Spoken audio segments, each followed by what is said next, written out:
What is a VA assumable mortgage? A VA assumable mortgage is a mortgage that can be assumed at the current interest rate that is on the mortgage by another buyer. So let's say you have a VA buyer with a VA mortgage, or a VA seller with a VA mortgage, and let's say that's a 2.5% interest rate.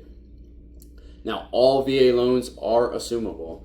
So another buyer coming in, and let's say it's another veteran comes in, they can assume that mortgage at 2.5% interest rate and allow this seller to walk away with their VA entitlement so they can go and purchase another home somewhere else.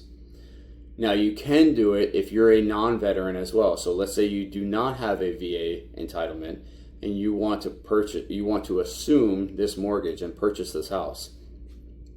You would come in and you would assume the mortgage, and this VA seller would have to be okay with giving up their VA entitlement to you and walk away with no VA entitlement and go purchase a property with a regular conventional or FHA or whatever mortgage they're going to do. But they would be giving up their VA entitlement. And there are definitely sellers out there right now. I'd have to say about 50% of the properties that are VA assumable on the market in my area are allowing non-veterans to come in. And if you're a veteran or a non-veteran and you're coming in and assuming these mortgages at 2.5% interest rate, 2.25, I saw 1.75% interest rate, you could assume it.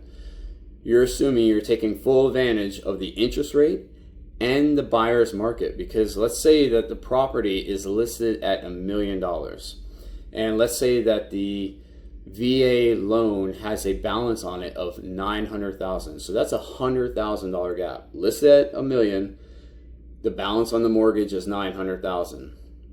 You have to make up that $100,000 difference somehow. So you can make up that $100,000 difference in form of cash. You can make up that $100,000 difference in the form of a HELOC or a second mortgage. You can make up that gap with coming down in the purchase price, so offering more. So if it's listed at $1 million, say you give $950,000, you just came down $50,000. Now you only have a $50,000 gap to make up. So there's multiple different ways that you can make up these differences. These gaps is what they're calling them. But you can take advantage of these assumable low interest rates in a buyer's market and have both advantages. And some of these properties, you're saving hundreds of thousands of dollars over the course of whatever life expectancy is left on the mortgage. So like 25 years, 27 years, whatever it is, you're saving hundreds of thousands of dollars. So if you have any questions, please feel free to call 808-489-0054.